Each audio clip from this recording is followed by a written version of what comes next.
Salut à tous, on se retrouve aujourd'hui pour une vidéo un petit peu particulière. Vous l'avez vu dans le titre, il y a un peu moins de 15 ans de ça, j'ai designé une voiture et je vais vous raconter tout simplement l'histoire derrière tout ça.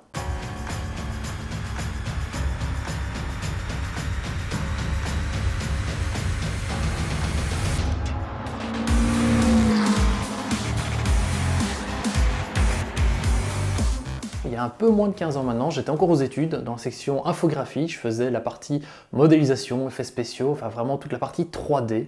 Et comme chaque étudiant en fin de cycle, on m'a dit propose-nous un travail de fin d'études, sur quoi tu vas le faire. Alors moi, ni une ni deux, vu que j'étais déjà un peu passionné justement de voitures, j'ai dit on va faire un concept car, c'était simple, c'était logique, j'avais envie de partir dans ce monde-là.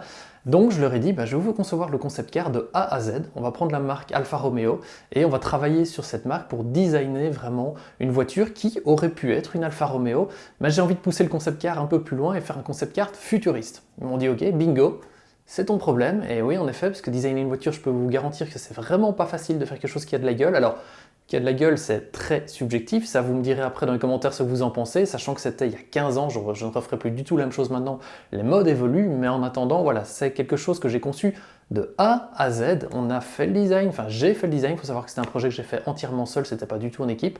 J'ai donc fait le design, j'ai fait la modélisation, j'ai fait la conception 3D, le film, et tout l'univers qui allait avec, et c'est ça que je vais vous présenter ici. Alors histoire de ne pas faire durer le suspense plus longtemps, je vous montre la vidéo. A noter que les formats HD entre guillemets de l'époque, c'était du 720 x 576, donc c'est très petit, votre téléphone fait mieux aujourd'hui que ce qu'on appelait de l'HD il y a 15 ans. Donc vous étonnez pas, l'image va être étirée ici pour que vous ayez du plein écran, elle sera un petit peu floue. Néanmoins, pour ceux qui s'intéressent de voir le rendu original et surtout avec la bande son complète, ça se trouve ici en description. Je dis bande son complète parce que à l'époque j'avais utilisé la bande son de Matrix, et si j'ai pas envie de me faire striker ici la vidéo, je vais parler et vous la présenter par-dessus. Mais si vous avez vraiment envie de voir le projet original avec juste la bande son, c'est ici en description. Alors, on démarrait ici la vidéo avec « Et si le futur était plus proche que ce que vous ne l'imaginiez ?» En effet, l'idée c'était vraiment de propulser la marque Alfa Romeo dans le futur tout en gardant ce côté voiture. On voulait pas faire un vaisseau spatial, on gardait quand même les proportions des voitures, et l'idée que c'était un véhicule pour se déplacer à 2, 3, 4 personnes, mais pas des vaisseaux spatiaux. Et vous allez voir que l'idée ici, eh bien, c'était de partir vers des véhicules à sustentation magnétique, on retire les roues et on flotte en fait au-dessus de la route. Et faut bien se rendre compte qu'il y a 15 ans, les voitures électriques, c'était, je vais pas dire qu'un concept, ça commençait à arriver, mais on était quand même très loin de ce qu'on avait aujourd'hui. Et l'idée, c'était vraiment de se dire, ok, dans 50 ans, peut-être que les voitures fonctionneront en électricité et de cette manière-là. Alors ici, vous voyez les différentes vues de l'intérieur, vous voyez que ça reste quand même assez contemporain, assez pratique. J'ai pas mis des écrans digitaux partout sous prétexte qu'on était dans le futur, mais il y a quand même voilà, des petits gadgets, genre les volants qui se replient si nécessaire ou qui se déplient. On garde des enceintes tout à fait standards, donc l'intérieur était quand même finalement assez soft. Alors ici, on s'attaque vraiment à la calandre mythique d'Alfa Romeo qu'il fallait réussir à réintégrer dans le design. Vous allez voir, le design, c'est vraiment très subjectif. On aime ou on n'aime pas. J'ai eu beaucoup de retours, et on va en parler après sur celui-ci. L'arrière plaisait énormément, on le trouvait assez design et assez sexy. L'avant très massif, très imposant, c'est ce que je voulais aussi, c'était une voiture qui soit assez agressive et qui soit pas tout effilée telle une Formule 1 entre guillemets. Donc voilà, c'était vraiment l'idée de ce concept car qui se voulait quand même assez imposant, c'est vrai, visuellement. Et puis par contre à l'arrière, on garde ce côté quand même assez contemporain, assez épuré, mais tout de même habitable. On n'était pas parti à la mode Tesla où il n'y a absolument rien dans la voiture. Ça, c'était vraiment une autre approche. Et alors ici, on voit cette vue du dessus, vraiment que j'aime beaucoup, ça donne un bon aperçu de la voiture, et puis on va l'intégrer dans son environnement, et l'environnement urbain qui a bien entendu évolué pour faire fonctionner ces voitures à sustentation. Et voilà tout simplement comment est né le projet Alfa Romeo Spix. Ça m'a permis de m'en tirer avec une distinction tant qu'à faire, mais le plus intéressant dans tout ça, c'est tout simplement de se rendre compte que ce projet, en fait, n'était qu'à ses débuts. Une fois que j'ai eu fini, j'ai été posté, comme tout jeune étudiant qui sort des études, j'avais envie de montrer ça, j'ai été le mettre sur Vimeo à l'époque, pour vous rendre compte, Vimeo, alors que de nos jours, ça existe quasiment plus. La vidéo s'y trouve d'ailleurs toujours. J'ai lancé sur Vimeo, et puis en fait, le projet a fait sa vie sur Internet, et a fait en fait une sorte de mini-buzz.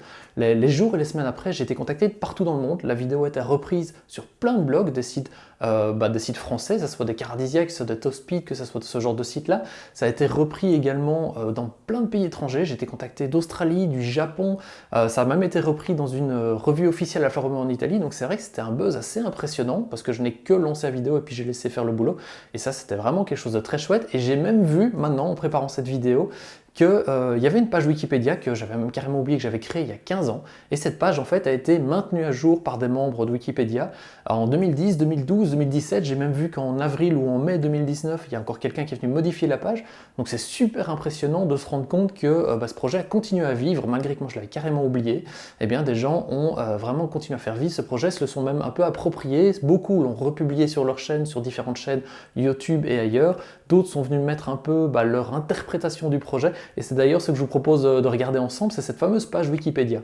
Alors si je regarde l'introduction, l'Alfa Romeo Spix Concept ou The Flying Concept Car est un concept car GT fictif à lévitation par sustentation magnétique de 2006 du constructeur automobile italien Alfa Romeo et du designer studio Creatix. Alors oui et non, parce que ce n'est pas un concept car officiel Alfa Romeo, malheureusement pour moi j'avais aucun contact avec eux. Si on continue l'historique, alors ce concept car coupé au design futuriste de science-fiction est inspiré entre autres, alors là ils vont nous mettre une série d'Alfa Romeo qui sont censés avoir inspiré la Spix, alors certaines oui, d'autres franchement non. Si je lis la première, la Nuvola 1996, je vais vous avouer que je ne connaissais absolument pas ce modèle-là, ça ne m'a absolument pas inspiré, et honnêtement, graphiquement, il n'y a rien à voir avec la Spix. Donc non. Par contre, l'Alfa Romeo Brera, peut-être, c'est vrai que c'est la même année, 2005. En 2005, je travaillais sur le concept car, je ne sais pas qui a influencé qui, enfin, il y a peu de chances que j'ai influencé Alfa Romeo malheureusement, parce que s'ils ont sorti en 2005, c'est qu'ils travaillaient dessus déjà bien avant, mais je ne me souviens franchement pas avoir vu la Brera au moment de concevoir ça. Maintenant, c'est pas impossible non plus, c'est vrai qu'avec l'arrière assez massif de la Spix, ça colle assez à ce qui est présent sur la Brera. Brera, qui est d'ailleurs une super voiture que j'ai eu la chance de posséder pendant 3 ans. Donc comme quoi, voilà, ça travaille aussi l'imaginaire et ça a peut-être influencé d'un côté ou de l'autre. L'Alfa Romeo Speeder 2006, non, oui et non. C'est vrai que les Alphas se ressemblent plus ou moins tout au niveau Speeder. J'aurais tendance à m'inspirer plutôt de l'Alfa Romeo GTV que je possédais à l'époque par contre, qui elle peut vraiment m'avoir inspiré, en tout cas pour l'avant et le côté un peu deux places. Et une autotamponneuse, no comment, je ne sais pas d'où il a tiré ça, c'est vrai que le côté massif, je vous l'avais dit, ça plaît ou ça plaît pas, apparemment il trouve que ça ressemble à une autotamponneuse, pourquoi pas, hein, chacun ses goûts. Alors oui, vous n'avez pas rêvé, sur la miniature de la vidéo, je tenais cette fameuse Alfa Romeo Spix en main, c'était pas un fake, si vous vous souvenez, il y a plusieurs mois de ça, je vous ai présenté l'imprimante 3D Frozen, partenariat qui m'a permis en fait vraiment de me mettre à l'impression 3D. Après coup, je vous ai présenté d'autres vidéos, entre autres ici avec le diadorama de Retour vers le futur, je vous remets le lien ici en haut, et puis la réalisation de cette voiture m'a tout simplement donné envie de m'attaquer à cette Spix et de vous raconter cette histoire aujourd'hui. Du coup, j'ai ressorti les fichiers 3D d'il y a 15 ans, il faut savoir que les fichiers 3D prévus pour l'animation ne sont pas du tout les mêmes qu'en impression 3D, donc je les ai retravaillés, et après avoir travaillé et imprimé la Spix, la voici, tout simplement ici dans mes mains, enfin imprimée en 3D. 15 ans après l'avoir conçue, eh bien, elle prend enfin forme comme ceci. Et avouez pour le coup que c'est quand même assez sympa. Alors je ne sais pas ce que vous en pensez, mais pour ma part, maintenant qu'elle est imprimée, mais j'aime beaucoup. Vous allez me dire, heureusement, c'est moi qui l'ai designé, mais voilà, 15 ans après, j'ai pas l'impression qu'il ait vraiment pris une ride. Cet avant reste toujours massif, mais ça reste quand même assez contemporain. Ce côté coupé, assez effilé, j'aime vraiment beaucoup. Et puis cet arrière qui a reçu quand même pas mal de critiques positives, à l'inverse de l'avant qui pour certains était jugé trop massif, à l'arrière ça reste quand même, c'est vrai, assez sexy, avec ce grand diffuseur à l'arrière, cette ligne de phare assez discrète, et puis c'est surtout ce pare-brise arrière qui plaisait beaucoup. Je ne sais pas ce que vous en pensez d'ailleurs, laissez-moi en commentaire votre avis. Est-ce que vous aimez un peu? Beaucoup? Pas du tout? Si oui, quoi? Ça m'intéressera vraiment de lire votre avis sur ce concept car designé il y a maintenant quand même pas mal de temps.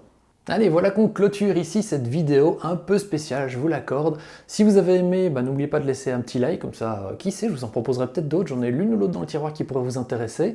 Et puis sur ce, comme d'habitude, si vous avez des commentaires, ça se passe ici en bas, n'hésitez pas à vous abonner, on vous rabâche toujours les oreilles avec ça, mais ça nous permet vraiment d'évoluer sur YouTube. Et sur ce, moi comme d'habitude, je vous dis bonne course et à bientôt.